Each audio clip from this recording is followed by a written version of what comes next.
ఆలయం కట్టడం అనేది ఒక చిన్న విషయం కాదు. సో, రామ్మోహన్ రెడ్డి గారు ఈ ఆలయం కట్టడం వెనుక గల కారణం ఏంటనేది అడిగి తెలుసుకుందాం. నమస్కారం అండి. నమస్తే అమ్మా. సో, సార్ ఈ ఆలయం కట్టడం వెనకాల కారణం ఏంటంటారు? ఈ ఆలయం కట్టాలనే ఆలోచన ఎప్పటిది కాదమ్మా. నేను చిన్నప్పుడు బడికెళ్ళే రోజుల నుంచి నాకు ఒక ఆలోచన ఉంది. నేను వెంకటేశ్వర స్వామి భక్తుడిని.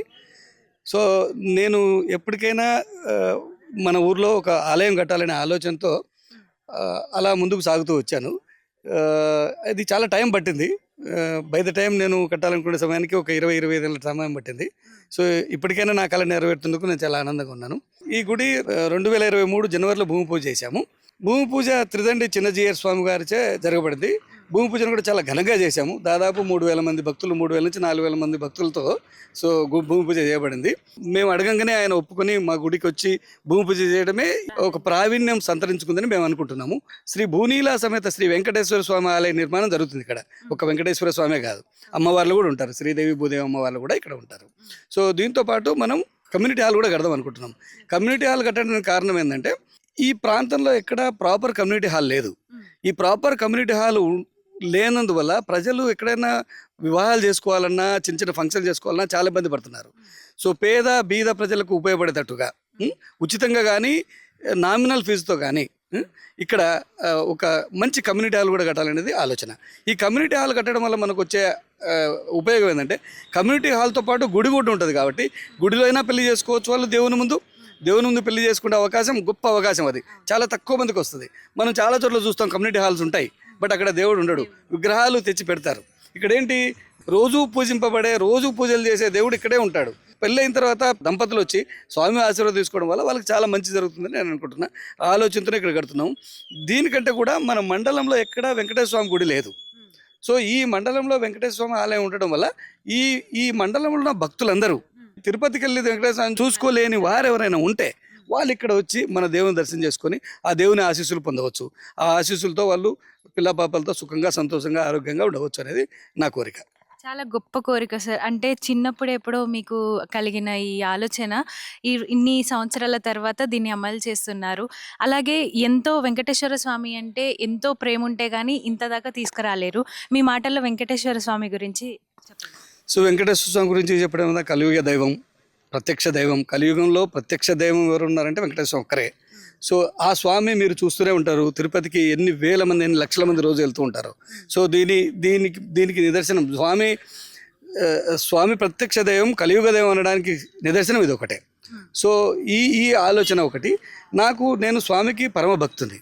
ఆ వెంకటేశ్వర స్వామి భక్తి, ఆ భక్తేనా నేను దూరం తీసుకొచ్చి నేను ఒక చిన్న సామాన్య మధ్యతరగతి కుటుంబంలో పుట్టిన వ్యక్తిని. సో నేను ఈ గుడి కట్టాలనే సంకల్పనే పెద్ద ఆలోచన. భగవంతుడు, నేను ఎప్పుడైతే గుడి కట్టాలనే ఆలోచన నాకు వచ్చిందో, ఆ భగవంతుడు గుడి కట్టడానికి అవసరమైన వనరులు కూడా, సో డబ్బు అనుకోండి, మంచి మిత్రులు అనుకోండి, వాళ్ళని కూడా నాకు సమకూర్చి ఈ గుడిని ఒక గొప్ప గుడిగా కట్టే అవకాశం నాకు ఇచ్చినందుకు నా జీవితాంతా ఆ వెంకటేశ్వర స్వామి సేవలో తరించిపోతానని అనుకుంటున్నాను. ఈ ఆలయం మొదలుపెట్టినప్పటి నుంచి మీరు ఏదైనా ప్రాబ్లమ్స్ ఫేస్ చేశారా సార్? ప్రాబ్లమ్స్ పెద్దగా రాలేదమ్మా. ప్రాబ్లమ్స్ అంటే ఈ ఆలయం అంతా రాయితో కట్టాలని డిసైడ్ అయ్యాము. సో రాయితో కట్టే క్రమంలో మనం చాలా చోట్ల రాయి వెతకడం కోసం కొంచెం ఆలస్యమైంది. స్థపతులు ఉన్నా కానీ గుడి కట్టే మేస్త్రులు సరిగ్గా లేకపోవడం వల్ల కొంత ఆలస్యమైంది. ఈ గుడి దాదాపుగా 3 సంవత్సరాలు కడుతున్నాము. ఈ గుడిని దాదాపుగా మనం 7 ఫీటు డెప్త్లోకి తీసుకొని 7 ఫీట్ నుంచి రాయితో కట్టుకుంటూ వచ్చాం. అక్కడ కూడా కొండరాయిని మిషన్లతో కట్ చేయించి ఆ మిషన్లతో నీట్గా ఒక్కొక్క లేయర్ వైజ్ కట్టుకుంటూ వచ్చాము. సో ఈ గుడి చూస్తే, మీరు ఇటు నుంచి చూస్తే రోడ్డు నుంచి దాదాపు 7 ఫీట్ హైట్ వస్తుంది. సో మామూలుగా గుడి ఎక్కడైనా 3 ఫీటు 4 ఫీట్ హైట్ ఉంటుంది. గుడి ఆలయం భగవంతుడు తూర్పు దిక్కున ఈ గుడి కట్టే అవకాశం మనకు కల్పించాడు. సో ఊరికి మంచి జరిగే అవకాశం చాలా ఉంటుంది. నేను విన్నది ఏంటంటే శాస్త్రాల ప్రకారం ఎక్కడైతే తూర్పు గుడి ఉంటుందో ఆ ఊరికి మంచి జరిగి ఆ ఊరు ప్రజలుగా సుఖంగా, సంతోషంగా, ఆరోగ్యంగా, హెల్తీగా ఉంటారనేది నేను తెలుసుకున్నా. దాదాపుగా 15 సంవత్సరాల క్రితం ఈ స్థలం ప్రకృతి చేశాము. సో దీన్ని కొన్న తర్వాత ఇమ్మీడియట్ కట్టాలనుకున్నాము.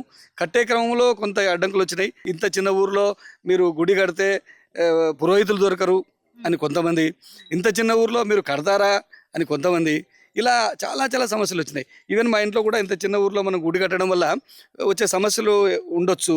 ఆ సమస్యలో మనం ఇబ్బంది పడవచ్చు, మన కుటుంబానికి జరగవచ్చు అనే సిచ్యువేషన్ కూడా వచ్చింది. అయినా నేను దేవుడి ఆశీర్వాదంతో, ఆయన ఇచ్చిన వనరులతో ఎలాగైనా మా ఊర్లోనే ఈ గుడి కట్టాలనే దృఢ సంకల్పంతో మనం గుడి పునాది స్టార్ట్ చేశాము. స్టార్ట్ చేసి చాలామంది మిత్రులు, ఆ, ఊరు పెద్దలు చాలా హెల్ప్ చేస్తూ వస్తున్నారు. సో ఇప్పటి వరకు దివ్యంగా జరిగింది. ఈ గుడి మార్చి 31 నాటికి రాతి పనులన్నీ కంప్లీట్ అయ్యి స్లాబ్ వేయాలనేది కృతనిశ్చయంతో ఉన్నాము. మేము 31 నాటికి గుడి పనులన్నీ పూర్తి చేద్దామని. సో గుడి పనులన్నీ మేము 30 నాటికి పూర్తయిన తర్వాత మాకు ఇంకా గుడి కాంపౌండ్ వాల్ కానీ, ధ్వజస్తంభాలు కానీ, లేకపోతే గుడి చుట్టూ బండలు వేయటం కానీ, ఇదంతా కొంచెం టైం పడుతుంది.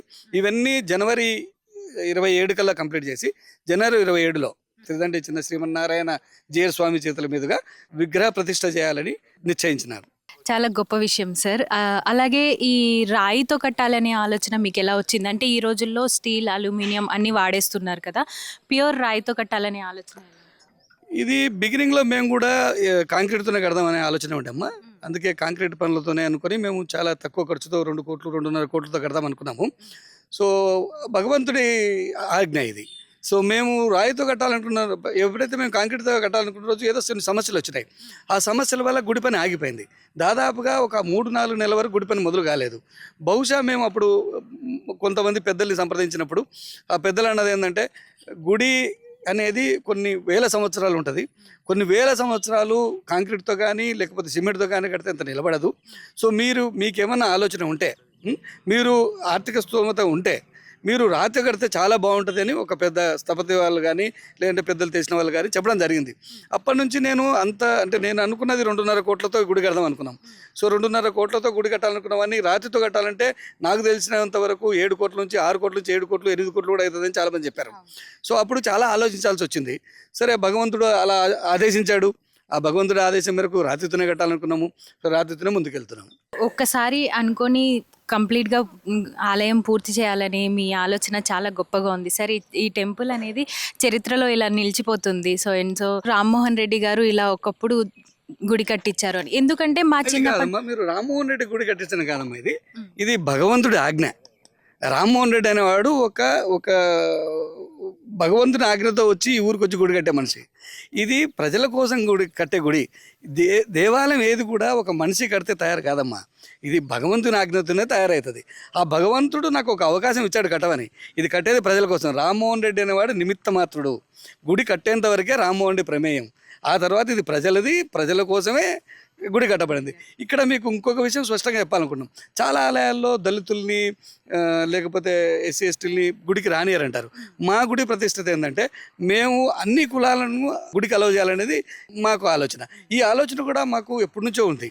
మాకు కూడా సోషల్ రెస్పాన్సిబిలిటీ ఉంది కాబట్టి ఈ అక్కడక్కడ జరిగే అన్యాయాలు అవి చూస్తుంటాం కాబట్టి మనం ఏమనుకుంటున్నామంటే ఈ గుడి అందరిది, ఊరిదే కాదు, మండలాంది, మండలంతో పాటు జిల్లాది అనుకుంటున్నాం. ఈవెన్ నేను జీయర్ స్వామితో 2-3 సార్లు డిస్కస్ చేసినప్పుడు, చూడండి అయ్యా, మీరు దళితుల్ని గుడికి రానియరు, అప్పుడు వాళ్ళు ఏం చేస్తారు? ఒక మంచి అవకాశం వేరే మతం వాళ్ళు ఇస్తున్నారు, వాళ్ళు ఏం చేస్తారు? డెఫినెట్గా ఆ మంచి అవకాశాన్ని అందిపుచ్చుకుంటారు. మీరు ఎందుకు వాళ్ళ దగ్గర రానియరు అంటారు. ఈవెన్ జీయర్ స్వామి గారి దగ్గర కూడా ఇటువంటి ఆలోచనలు ఏం లేవు. అందరూ సమానంతోనే అందరూ పనిచేస్తారు అక్కడ. సో మా గుడి కూడా అందరికీ అవకాశం. ఈ గుడి రెవెన్యూ తక్కువగా ఉంటుంది కాబట్టి మేమే అనుకుంటామంటే కొన్ని షాపింగ్స్ వేద్దాం అనుకుంటున్నాం. ఈ ముందు వరుసలో మనకు గుడి ముందు నుంచి ఒక 10 షాప్స్ ఇక్కడ వేస్తే ఏదైనా రెవెన్యూ సోర్స్ వస్తుంది. ఈ ఊర్లో ఇల్లు దొరకవు కాబట్టి మనం గుడికి వచ్చే వేద పండితులు కానీ లేకపోతే గుడికి సేవ చేసే పురోహితులు కానీ ఉండడానికి కూడా మనం ఒక 2 నుంచి 4 ఇల్లు కడదాం అనుకుంటున్నాము. అది కూడా ఇవాళే భూమి పూజ చేస్తున్నామా, ఈరోజు చేస్తున్నాం దానికి కూడా. సో దానికి స్థలం నిన్నే కొన్నాము, అది రిజిస్ట్రేషన్ కూడా అయిపోయింది. ఇక్కడ దాదాపుగా ఒక 2 బెడ్రూమ్ హౌస్ ఫర్ ఈచ్ పురోహిత్కి చేస్తున్నాము. సో ఇది గొప్ప అవకాశం. సో ఇప్పుడు భక్తులు కూడా చాలా మటుకు ముందుకు వస్తున్నారు. నిన్న నాగిరెడ్డి గారు అని చెప్పి ఒక దాత 1 లక్ష రూపాయలు ఇచ్చాడు. ఇంతకుముందు మా బామ్మడిది కూడా 1 లక్ష రూపాయలు ఇచ్చాడు. ఇప్పుడే మేము మొదలు పెట్టాము. ఇంతవరకు ఇంకా ఫండ్స్ మీద కాన్సన్ట్రేట్ చేయలేదు. ఈ గుడి 6 నుంచి 7 కోట్ల ఖర్చు అవుతుంది అనుకుంటున్నాము. దీంతోపాటు కమ్యూనిటీ హాల్ 1 కోటి రూపాయలు ఖర్చు అవుతుంది. దీంతోపాటు రెవెన్యూ సోర్స్ గురించి మనం ఈ కన్స్ట్రక్షన్ చేయడానికి 1 కోటి రూపాయల దాకా కాంప్లెక్స్ కట్టడానికి అవుతుంది.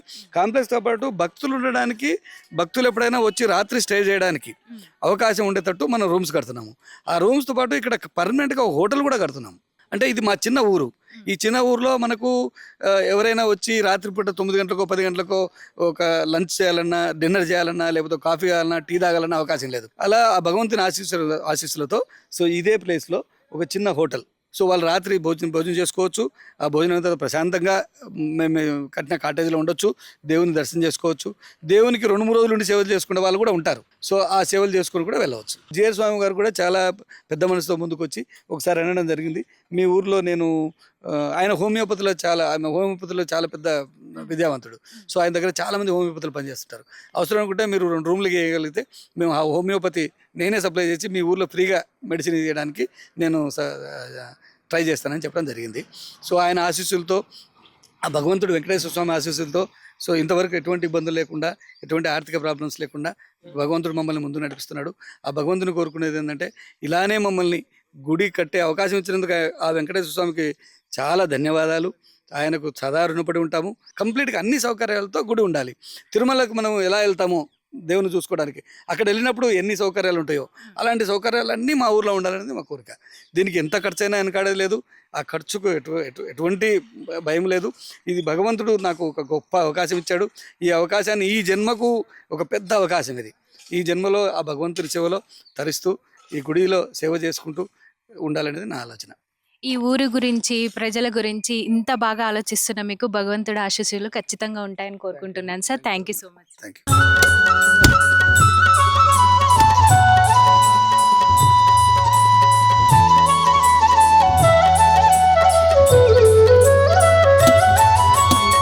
సో చూశారు కదండి, ఇక్కడ ద్వార పూజ ఫణి శర్మ గారి చేతుల మీదుగా జరగడం జరిగింది. అయితే గురుగారితో మాట్లాడి తెలుసుకుందాం. నమస్కారం అండి. నమస్కారం అమ్మా. అయితే గురుగారు, మీకు ఎలా ఉంది అంటే మీ చేతుల మీదుగా ఇక్కడ ద్వార పూజ జరగడం జరిగింది కదా, మీరు ఎలా భావిస్తున్నారు దీన్ని? అంటే ఈ ప్రాంతంలో, అంటే కర్నూలు జిల్లాలో ఉన్నటువంటి తిప్పాయపల్లి అనేటువంటి ఈ గ్రామంలో అంటే ఎటువంటి ఫలాపేక్ష లేకుండా మన రామ్మోహన్ రెడ్డి గారు ఈ దేవాలయాన్ని నిర్మాణం చేస్తూ ఉన్నారు. తన సొంత గ్రామము, ఈ గ్రామంలో ఉన్నటువంటి ప్రతి ఒక్కరూ కూడా సుఖంగా, సంతోషంగా ఉండాలి, మనశ్శాంతితో ఉండాలి అనేటువంటి ఒక సంకల్పంతో ఇక్కడ ఈ దేవాలయ నిర్మాణం అనేది జరుగుతుంది. చాలా ఆహ్లాదకరమైనటువంటి వాతావరణంలో ఈ దేవాలయ నిర్మాణం జరుగుతుంది.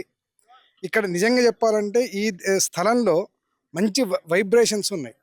అంటే యథా వైకుంఠ నగరే యథా వై క్షీరసాగరే తథా మద్భవనే తిష్ట స్థిరం శ్రీ విష్ణునాసః అని విష్ణువును ప్రతిష్ఠ చేయాలి అన్నప్పుడు ఒక ప్రార్థన చేసుకోవాలి అంట. అంటే లక్ష్మీదేవికి ఒక పేరుంది, విష్ణువుకు ఒక పేరుంది. లక్ష్మీదేవికి ఉన్న పేరు ఏంటి అంటే చంచల అని. అంటే ఆమె ఎక్కడ కూడా ఎక్కువ కాలం ఉండదంట. మనం చూస్తూ ఉంటాం, తండ్రి కాలంలో ముఖ్యమంత్రినో ప్రధానమంత్రినో ఉంటాడు, మనవాళ్ళ కాలానికి వచ్చేసరికి అడ్రస్ లేకుండా ఏదో చిన్న జాబ్ చేసుకుంటూ బతికేటువంటి పరిస్థితులు ఉంటాయి. కానీ లక్ష్మీదేవి స్థిరంగా ఎక్కడ ఉంటుంది అంటే యథా వైకుంఠ నగరే, అంటే వైకుంఠంలో అమ్మవారు స్థిరంగా ఉంటుంది అనుకొని. క్షీరసాగరే, క్షీర సముద్రంలో ఆ అమ్మవారు స్థిరంగా ఉంటుందంట. అదేవిధంగా భూమి మీద ఎక్కడ అమ్మవారు స్థిరంగా ఉంటుంది అంటే అయోధ్యాదిషు సర్వేషు నగరేషు సమాస్థిత అనుకొని అయోధ్య పట్టణంలో అమ్మవారు స్థిరంగా నివాసం ఉంటుందంట. ఏది? విష్ణువుతో కలిసి. అదేవిధంగా ఇక్కడ ఈ స్థానంలో, ఈ తిప్పాయపల్లె గ్రామంలో కడుతున్నటువంటి శ్రీ భూ నీళా సమేత వెంకటేశ్వర స్వామి ఆలయంలో ఆ అమ్మవారు, ఆ విష్ణువు ఇద్దరూ కూడా స్థిరంగా నివాసం ఉండాలి కొన్ని వందల సంవత్సరాలు. అంటే మేము ప్రతిష్ఠ చేసేటప్పుడు చెప్తూ వస్తాం, యావత్ చంద్రశ్చ సూర్యశ్చ యావత్ తిష్టతి మేదిని. అంటే ఎంత కాలమైతే సూర్యుడు చంద్రుడు ఉంటారో, ఎంతవరకు ఈ భూమి ఉంటుందో అంతవరకు ఇక్కడ ఆ లక్ష్మీదేవి, భూదేవి, అదేవిధంగా వెంకటేశ్వర స్వామి ఇక్కడ స్థిరంగా నివాసం ఉండాలి. అదేవిధంగా ఈ గ్రామంలో ఈ దేవాలయ నిర్మాణంలో ఎవరు ఏ విధంగా అయితే సహాయం చేస్తుంటారో, ఎవరు ఏ విధంగా పని చేస్తారో అదేవిధంగా ఆ దేవుడు కూడా వాళ్ళకి అదే విధంగా అనుగ్రహం ఇవ్వాలి అనుకుని కూడా కోరుకున్నాం.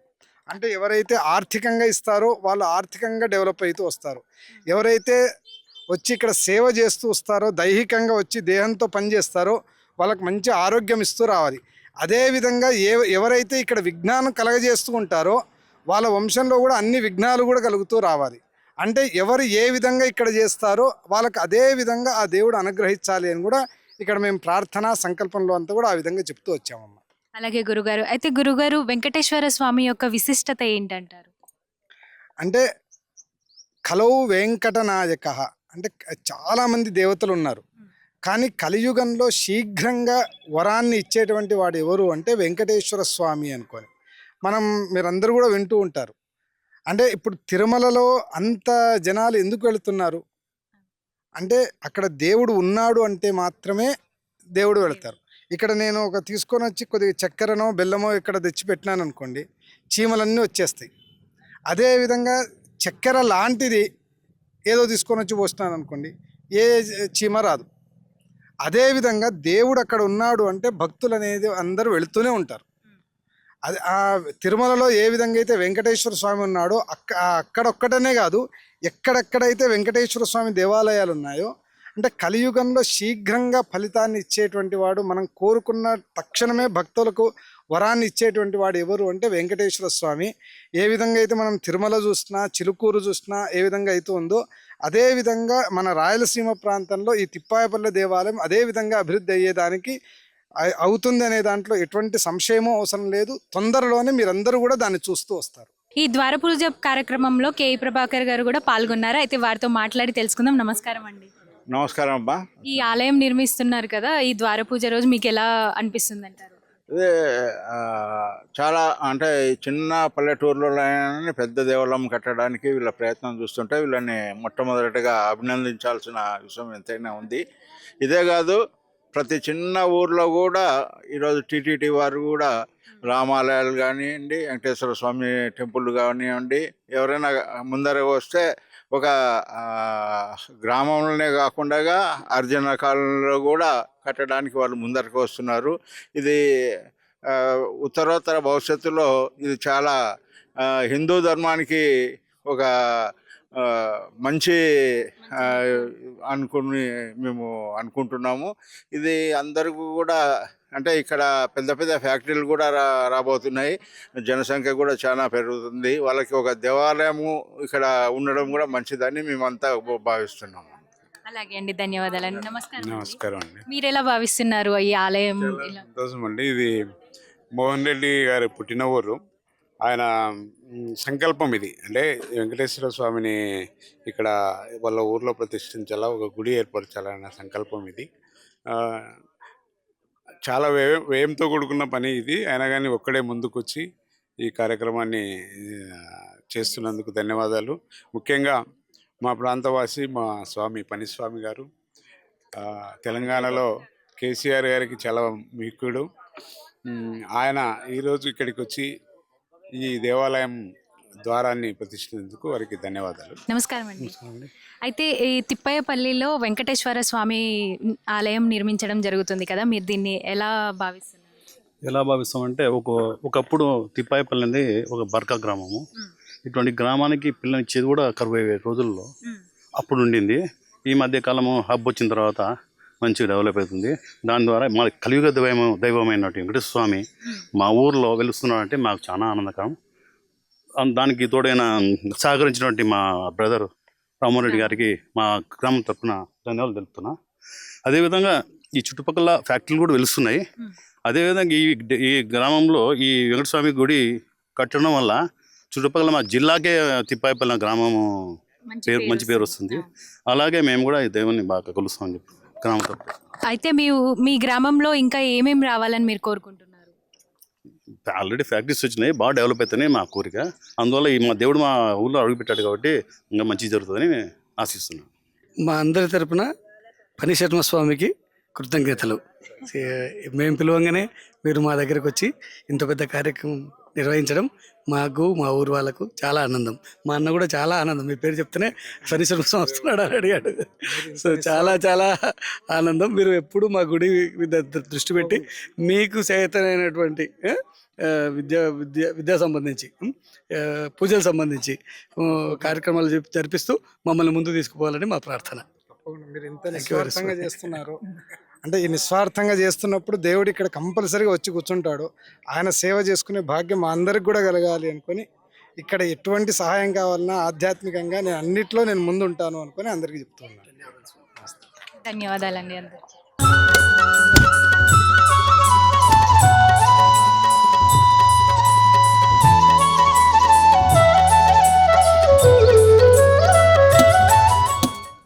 కర్నూలు జిల్లా ఓర్వకల్లు మండలం తిప్పాయిపల్లి గ్రామంలో నిర్మాణంలో ఉన్న శ్రీ భూనీలా సమేత శ్రీ వెంకటేశ్వర స్వామి ఆలయం శరవేగంగా రూపుదిద్దుకుంటోంది. ఈ పవిత్రమైన దేవాలయ నిర్మాణానికి భక్తుల సహకారం ఎంతో అవసరం. భక్తులు తమ వంతు విరాళాల్ని అందించి ఈ దివ్య కార్యంలో భాగస్వాములు కావాలని ఆలయ కమిటీ కోరుతోంది. విరాళాలు అందించదలిచిన వారు కింద ఇవ్వబడిన బ్యాంక్ అకౌంట్ వివరాల ద్వారా తమ సహాయాన్ని అందించవచ్చు. మీ చిన్న సహాయం కూడా మహాపుణ్య ఫలాన్నిస్తుంది. శ్రీ వెంకటేశ్వర స్వామి ఆశీస్సులు మీకెల్లప్పుడూ ఉండాలని మనస్ఫూర్తిగా కోరుకుంటున్నాము. ధన్యవాదాలు.